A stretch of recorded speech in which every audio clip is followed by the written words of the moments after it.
जब चिंते तब सहस फल लखा फल गमन करे, कोड़ा कोड़ी अनंत फल जब जिनवर दर्शे। हम जिनेंद्र भगवान के दर्शन की बात करते हैं कि हम मंदिर क्यों जाते हैं, जिनेंद्र भगवान का दर्शन क्यों करते हैं। इस बारे में आप लोगों को कई बार बता चुके हैं कि सम्यक दर्शन की महिमा का भी कथन उसमें कर चुके हैं, जिसके माध्यम से जिनबिंब की महिमा का उल्लेख आपको किया है। लेकिन इसके माध्यम से हमें समझने की आवश्यकता है कि हमारे आचार्य ने और भगवंतों में जिनेंद्र भगवान के दर्शन की महिमा का कथन क्यों किया गया है। और इसके अलावा जब भरत चक्रवर्ती ने जब आदिनाथ भगवान के समूह शरण में आदिनाथ भगवान से प्रश्न पूछा था कि हे भगवान, आप ये बताइए कि आपके रहते हुए तो हम तो आपकी पूजा पाठ और वंदना करके हम तो अपने पापों की निर्जरा कर लेते, पुण्य का अर्जन कर लेते और आपके मार्ग पर चलकर हम अपना आत्मा का कल्याण कर लेंगे। लेकिन आपके अभाव में हम अपना जीवन कैसे जिए, किस प्रकार हमने अपना जीवन यापन करे, इस बारे में पूछने के उपरांत आदिनाथ भगवान ने कहा कि हे चक्री, यदि तीर्थंकर के अभाव में भी आप अपनी दैनंदिन जीवन जीना चाहते हो तो उसके लिए 6 आवश्यक क्रियाओं का कथन किया। और 6 आवश्यक क्रियाओं देव पूजा, गुरुपास्ति, स्वाध्याय, संयम, तप, दान, स्थिति, गृहस्थानम, षट कर्माणि दिने दिने। और उसके साथ ये भी कहा कि आप स्थापना निक्षेप के माध्यम से जिनेंद्र भगवान की प्रतिमा का स्थापना करके पंच कल्याण के माध्यम से उसकी प्रतिष्ठा और सूर्य मंत्र आदि दे करके उनको वेदी पर विराजमान करिए और उनके अनुष्ठान करना प्रारंभ करिए। और जब आप उनकी आराधना और पूजा करना प्रारंभ करेंगे तो उस समय तीर्थंकर के अभाव में भी जो आप भाव भक्ति के साथ पूजा पाठ करेंगे उसका पुण्य भी उतना ही मिलेगा जो साक्षात भगवान के दर्शन करके पूजा करके और अनुष्ठान करके जो पुण्य मिलेगा वह पूजा मंदिर का निर्माण करके जिनबिंब की स्थापना करके उनकी पूजा पाठ करेंगे तो उसमें भी आपको वही पुण्य मिलेगा। इसीलिए तब से यह परंपरा चली है और इसीलिए भरत चक्रवर्ती ने सबसे पहला कैलाश पर्वत और 72 जिनालयों का निर्माण किया और उसके उपरांत ये परंपरा आज तक चलती हुई आई है। और इस प्रकार जिनेंद्र भगवान की आराधना और पूजा पाठ करके हम अपने आत्मा का कल्याण करने के लिए ही यहाँ पर हम एकत्रित हुए हैं। आज ध्वजारोहण किया आप लोगों ने। ध्वजारोहण करने का हमारा उद्देश्य क्या है, क्योंकि किसी भी मंगल कार्य को प्रारंभ करने के लिए और जिन शासन का ध्वजा इस विश्व में फैलाने के लिए सबसे पहले उस मंगल स्वरूप ध्वजारोहण किया जाता है और ध्वजारोहण की भक्ति भी की जाती है और भक्ति पाठ भी होता है, उसका गीत भी है। और उसके साथ उस गीत का पाठ करते हुए हम शान के साथ हम उन आदर्शों को अपनाते हुए हम इस पूजा का अनुष्ठान करने में लग जाते हैं। जिस प्रकार देश का ध्वज तिरंगा है तो तिरंगा का जितना मान सम्मान दे करके एक गौरव प्रतिष्ठित करते हैं, उसी प्रकार ये धर्म की ध्वजा है। धर्म की ध्वजा को फहरा करके हम स्मरण में करते हैं कि जिस प्रकार हमारा भगवंतों ने, आचार्य भगवंतों ने जिस प्रकार मोक्ष मार्ग पर चल करके जिन धर्म की ध्वजा को उन्होंने पूरे विश्व में फैलाने का प्रयास किया, उसी प्रकार हम अपने से जितना बनता है उसी के अनुसार जिन धर्म की ध्वजा को आने वाली पीढ़ी को भी पहुंचाने के लिए हम इस प्रकार का महोत्सव का अनुष्ठान करते हैं और इसके माध्यम से जिन शासन की महिमा को बताने का हम प्रयत्न करते हैं। और जिस अनुष्ठान को आप करने जा रहे हैं ये अष्टानिक नंदीश्वर विधान, सिद्ध चक्र विधान, हाँ, तो ये सिद्ध चक्र विधान आप जो करने जा रहे हैं इसमें सिद्ध भगवान की स्तुति की गई है। लेकिन नंदीश्वर अनुष्ठान विधान भी है क्या? इसी सिद्ध चक्र विधान को ही नंदीश्वर विधान कराते हुए अष्टानिक ऐसा कोई है नहीं? अच्छा ठीक है। वैसे तो विधान तो जो नैमित्तिक और एक नित्य पूजा और नैमित्तिक पूजा होती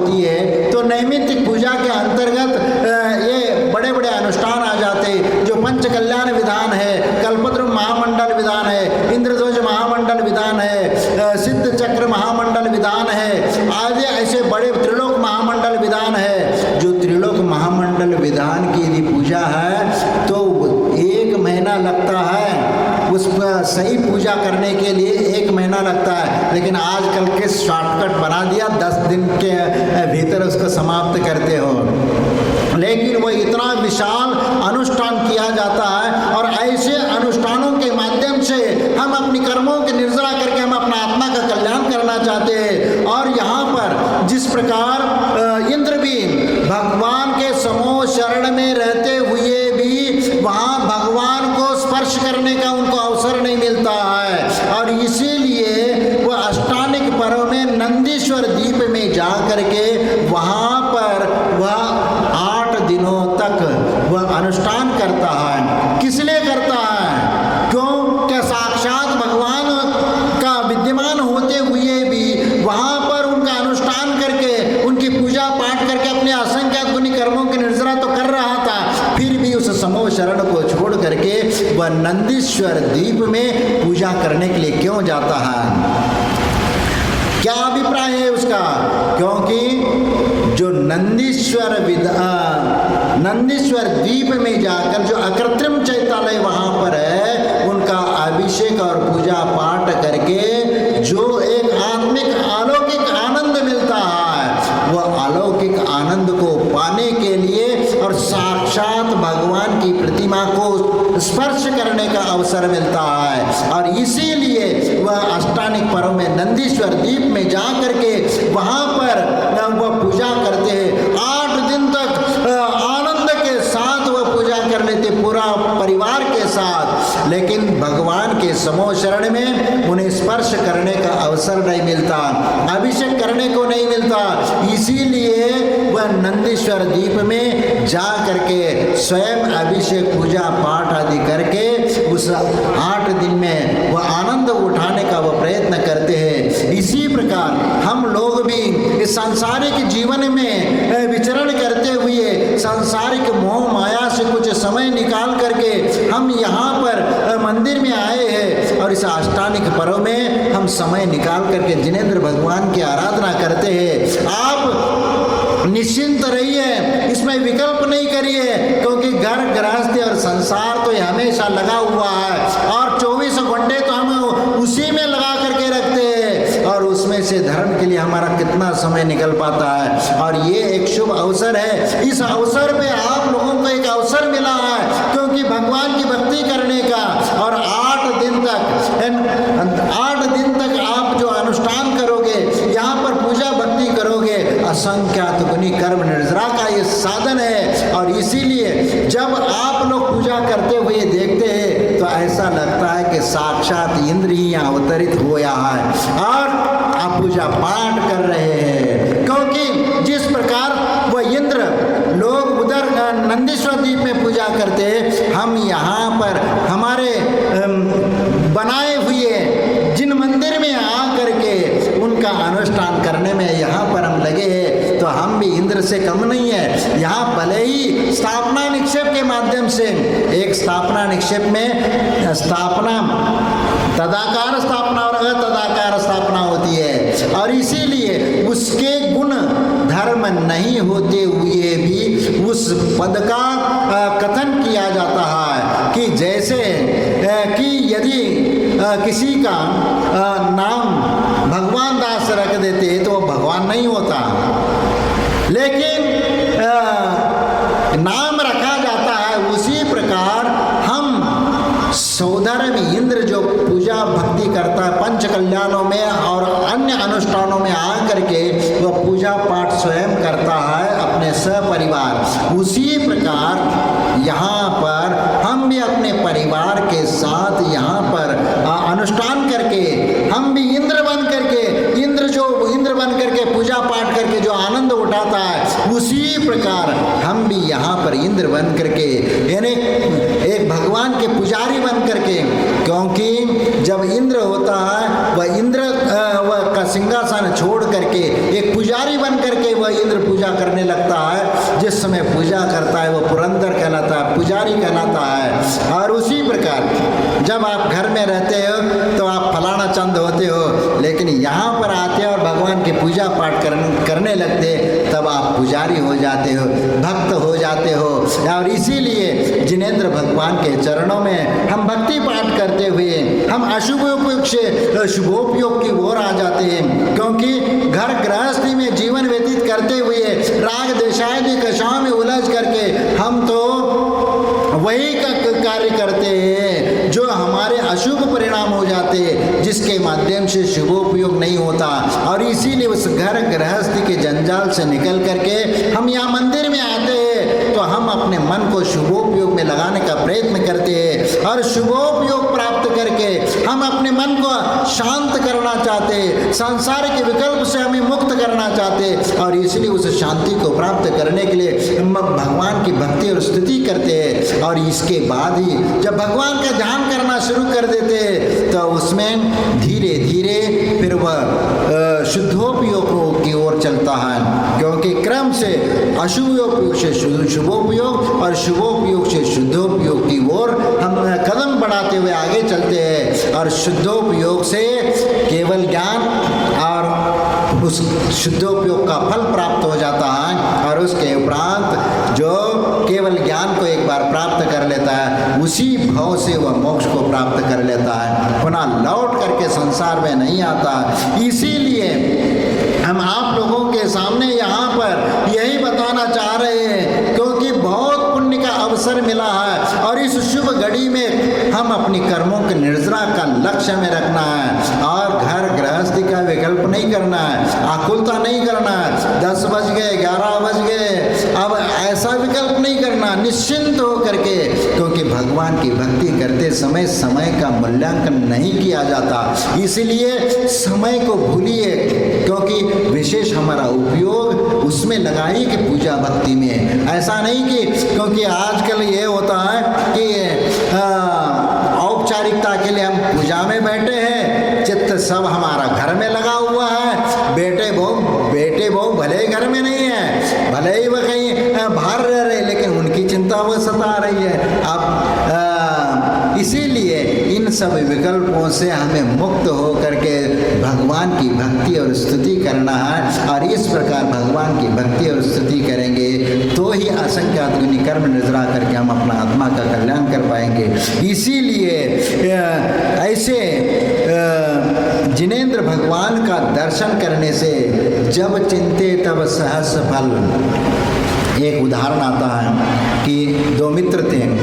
2 मित्र, एक बहुत धर्मात्मा था, वह प्रतिदिन मंदिर जाता था और जिनेंद्र भगवान का पूजा पाठ और भक्ति करता था। दूसरा मित्र था, वह भगवान के ऊपर आस्था नहीं रखता था, लेकिन मित्र के नाते उनसे आना जाना मिलना जुलना सब कुछ होता था।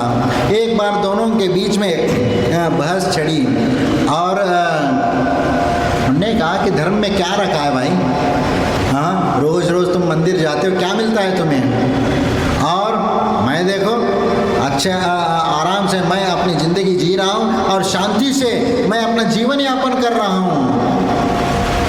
तो वह कहता है नहीं, और भगवान है क्या नहीं है ये तो बात की बात है, लेकिन आप मंदिर जाइए और मंदिर चलिए, और मंदिर में जाने के उपरांत जो एक आनंद मिलेगा वो एक अलौकिक आनंद मिलेगा। और दोनों मित्र वह अपने दोस्त के बात में आ जाता है, कहता है कि ठीक है भाई तुम कह रहे हो तो चलते हैं। और जब वह दोनों मंदिर जा रहे थे तो रास्ते में जो प्रतिदिन मंदिर जाने वाला व्यक्ति है उसको अचानक उसका पैर एक सर्प के ऊपर पड़ता है और सर्प उसको काट लेता है।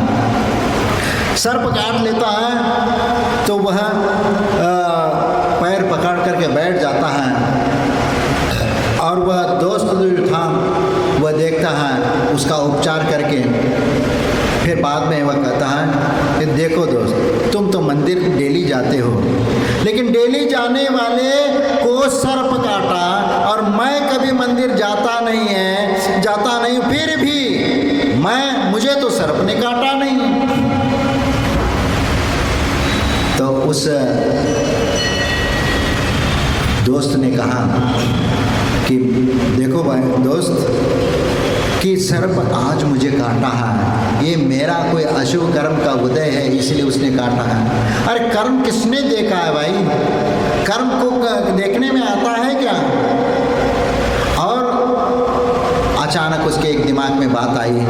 उनने कहा इसका निराकरण, यहाँ पर एक हमारे मुनि महाराज है, चलो उनके पास चलते हैं, और वह बहुत ज्ञानी हैं, और उनके पास जा करके दर्शन करके हम उनसे पूछ लेते हैं कि बताओ ये इसका क्या कारण है। तो दोनों वहाँ पहुँच गए और मुनि महाराज के दर्शन किया, और सभी ने विनय किया कि महाराज, वह जो दोस्त था जो कभी मंदिर नहीं आता था, उसने कहा कि महाराज इतना पूजा पाठ भक्ति करते हैं, आप लोग घर परिवार सब इसका त्याग करके मुनि बने हो, अब ये बताओ कि जो धर्म करने वाला है उसी के ऊपर संकट ज़्यादा आ रहा है, और हम देखो कभी हम मंदिर भी नहीं जाते, सब कुछ है, लेकिन हमारे पास सब कुछ धन दौलत भी है और अच्छे ऐशो आराम से ज़िंदगी भी जी रहे, ऐसा क्यों? तो उस समय मुनि महाराज ने कहा कि हमारा अशुभ कर्म का उदय है, पूर्व जीवन में हमने जो कर्म किया उसी कर्म का फल भोगने के लिए हम यहाँ पर आए और उसी कर्म का हम फल भोग रहे हैं। तो महाराज इसने कौन सा ऐसा कर्म किया है कि इसको सर्प ने काटा? इसको सर्प ने काटा? तो उस समय मुनि महाराज कहते हैं देखो ये धर्म के वजह से ही बचा हुआ है, आज बच गया है। वह धर्म के वजह से आज बच गया है। वो कैसे धर्म के वजह से कैसे बचा? धर्म के वजह से यदि बचता तो उसको सर्प नहीं काटना चाहिए था, और मुझे तो सर्प तो काटा नहीं, मैं तो सुरक्षित हूँ, तो ऐसा अंतर क्यों है? तो उस समय का मुनि महाराज ने कहा कि देखो भाई, आज इसका मरण था, आज वहाँ पर जो ठोकर लगी है वहाँ पर उसका मरण था, बड़ा एक्सीडेंट होने वाला था और उसमें वो मरण को प्राप्त हो जाता, लेकिन वह मंदिर के भावना को लेकर के चला और मंदिर के भावना के फलस्वरूप ही वह आज मरने से बच गया है, और इसीलिए वह आज जीवित है, नहीं तो वह मरण को प्राप्त होता। और यदि वह मंदिर के उस पुण्य के फलस्वरूप ही आज उसका कर्म कटा हुआ है, क्योंकि पूर्व जीवन में उन्होंने जो कर्म किया था उसके कर्म के फलस्वरूप आज उसकी अकाल मृत्यु होने वाली थी, लेकिन वह मंदिर भक्ति भाव से जाते जाते उन्होंने असंख्यात गुनी कर्म निद्रा की और उस मृत्यु से वो बच गया है। क्योंकि तुम्हारी आयु भले ही 100 साल की हो, लेकिन यदि 50 साल की उम्र में अपघाती मरण हो जाता है तो आप 50 साल में भी ऊपर पहुंच सकते हो, लेकिन यहाँ पर उन्होंने ऐसे 50 साल में ऐसा पुण्य कर्म किया, उसका जो अपघाती मरण का जो कर्म बंध था वह उसका टल गया और छोटे से प्रसंग में वह छूट गया। और इसीलिए जब मुनि महाराज ने इसके पूर्व भोग का कथन किया तब उसको मालूम पड़ा, और इसके बाद जो 7 वाला जो लड़का है उसका भी कुंडली पूरी पूर्व जीवन की निकाल करके उसके सामने रख दिए और आगे क्या होने वाला ये भी बता दिया। तब उस गुरु के चरणों में नतमस्तक होकर के वह क्षमा याचना करता है कि गुरुदेव आज तक मेरी गलत धारणा थी, जिसके वजह से मैंने धर्म को सही ढंग से समझा नहीं और उसको स्वीकार नहीं किया, लेकिन आपने जिस प्रकार आपने हमें समझाया उसको समझ करके मुझे तो ऐसा लगता है कि अब से मैं उस धर्म को अंगीकार करके मैं भी उस मोक्ष मार्ग पर आगे चलूँगा और मैं भी अपना आत्मा का कल्याण करूँगा, और आप मेरे लिए मार्गदर्शन ऐसा दे जिस पथ पर चल करके मैं भी अपना आत्मा का उद्धार कर सकूँ। ये बात सुन करके वह दोस्त भी बहुत खुश हो गया और उन्होंने कहा कि दोस्त जीवन तो इसी में है, सुख और शांति धर्म में है, और इसीलिए हम अपने जीवन में वह कर्म करना जो पुण्य कर्म है, जो हमारा जीवन को परिवर्तित करने वाला है। इसलिए हमारे आचार्य ने कहा, जय धवला में हमारे आचार्य वीरसेन महाराज जो पुष्पदंत और भूत बलि ने जिस षटखंडागम की रचना की, और उसमें जो जय धवला टीका है, और उसमें उन्होंने कहा है कि तम जहाँ दान पूजा शील मुवा सोचेदी चौवियम सावय धम्मो, अथवा रैण सार में आचार्य कुंद कुंद स्वामी ने भी कहा, दान पूजा मुख्यम सावय धम्म न सावया तेने बिना। यानी दान पूजा मुख्य ये श्रावक के धर्म है, इसके बिना वह श्रावक नहीं हो सकता। इसीलिए जिनेंद्र भगवान का दर्शन करना, पूजा करना, ये सब श्रावक के धर्म है, आवश्यक क्रिया है। इनको करने वाला ही वह मोक्ष मार्गी होता है। और इसीलिए हमारे और आचार्य कहते हैं कि जिनेन्द्रम न पश्यन्ति पूजन्ति स्तुवन्ति न निष्फलम जीवितम तेषाम धिकम चक्राश्रम। जो जिनेन्द्र भगवान का दर्शन पूजन और वंदना नहीं करता है तो वह गृहस्थ भी धिक्कारने योग्य है। इसीलिए हम सभी गृहस्थों को और जो नहीं आते हैं ऐसे श्रावकों को भी ये प्रेरणा दे करके मोक्ष मार्ग पर लगाने का हमें प्रयत्न करना चाहिए। इसी के माध्यम से हमारा भी उद्धार होगा और उसका परोपकार से करने से उसका भी उद्धार हो जाएगा। इसलिए परस्पर ग्रहो जीवा नाम का आदर्श सूत्र को अपने जीवन में उतारते हुए मोक्ष मार्ग पर आगे चलने का प्रयत्न करेंगे तो निश्चित ही हमारा आत्मा का उद्धार हो जाएगा, हमारा आत्मा का कल्याण हो जाएगा। और इसीलिए अपने जीवन में कुछ करके चले जाना, क्योंकि अपने जीवन में ऐसा कुछ किया नहीं है, लेकिन कुछ अच्छा काम करके चले जाना ताकि जीवन में आपको सुकून रहे कि मैंने अपने जीवन में ऐसा कुछ शुभ कर्म करके आए हैं जो मरते समय भी, समाधि के लेते समय भी आपके अंतरात्मा अपने आप को संतुष्ट हो सके कि हाँ मैंने अपने जीवन में अच्छा कर्म किया है। और यदि हमने जीवन में कुछ बुरे कर्म किए तो उस समय पश्चाताप होगा कि मैंने अपने जीवन में कुछ पाप कर्म किए और इसके वजह से हमने बहुत ही इस कर्म का उदय जब आएगा उसका दुख मुझे भोगना पड़ेगा। वो चिंतन करो, मनन करो। इसलिए अपने जीवन में आखिरी समय में हमारा मन संतुष्ट हो ऐसा कर्म करते हुए हमें चलना है जिसके माध्यम से हमारी भी आत्मा सुख शांति से धर्म की ओर बढ़े और अन्यत्रों को भी ऐसा प्रेरणा दे जिसके माध्यम से वो भी मोक्ष मार्ग में लग करके अपना आत्मा का उद्धार कर सके। यही आप लोगों से कहना चाहता हूँ कि इस सिद्ध चक्र महामंडल विधान जो आप कर रहे हैं इसमें उस सिद्ध भगवान के उन गुणों को यहाँ पर समझने का प्रयत्न करना है और अपने जीवन में भी उस सिद्धत्व को प्राप्त करके हमें भी अपना आत्मा का कल्याण करना है। क्योंकि ये ऐसे बहुत कम अवसर आते हैं, क्योंकि ऐसे समय में सिद्ध चक्र विधान मंडल आप जो करने जा रहे तो सिद्ध चक्र महामंडल विधान में क्या है, किस चीज का उसमें कथन किया है, इसको हमें समझना है। और 8-10 दिन जो भी जितने दिन का कार्यक्रम है इसमें हमें उसको समझ करके आत्मसात करने का प्रयत्न करना है। इतना ही मैं आप लोगों से कहना चाहता हूँ। बहुत पुण्य के उदय में ये मनुष्य जीवन मिला है। इस मनुष्य जीवन की सार्थकता जिनेंद्र भगवान की आराधना और भक्ति करने में है। इतना समझ करके हम अपने मोक्ष मार्ग पर आगे बढ़ेंगे। जय बोलो महावीर भगवान की।